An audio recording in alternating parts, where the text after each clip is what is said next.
लाहौर में नाश्ते का बिल मांगने पर दुकानदार के बच्चों पर गर्म दूध फेंक दिया। मुलजिम ने 4 बच्चों पर हमला करके जख्मी भी किया।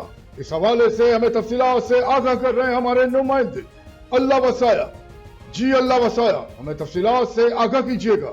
जी बिल्कुल, लाहौर से आपको एक अफसोसनाक खबर से आगाह करते हैं। लाहौर का इलाका ग्रीन टाउन में नाश्ते का बिल मांगने पर दुकानदार का बच्ची पर तशद्दुद किया गया। मुलजमान अमजद ने बाकी जात और नाश्ता बिल मांगने पर साथी मुर्तज़ा, आदिल रजा और दीगर 7 से ज़्यादा अफराद के साथ हमला कर दिया।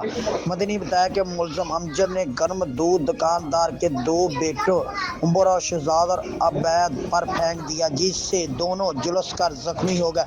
मुलजमान ने चाकू के वार करके 2 दीगर बेटे नसीब और गुल शाहद को भी जख्मी किया और मौके से फरार हुए। मुकदमे के मुताबिक मुलजमान जाते हुए दुकान से 55,000 रुपये नकद और एक मोबाइल फोन भी ले कर गए। पुलिस का कहना है कि वाक़े का मुकदमा दर्ज कर लिया गया और मजीद कानूनी कार्रवाई जारी है। कैमरामैन टीम के साथ सुबह से लाहौर। अल्लाह वसाया। बहुत शुक्रिया, अल्लाह वसाया, हमें तफसीलात से आगाह करने के लिए। मजीद खबरें और अपडेट्स जानने के लिए देखते रहिए फैज़ न्यूज़ नेटवर्क। फैज़ न्यूज़, फैज़ सबके लिए।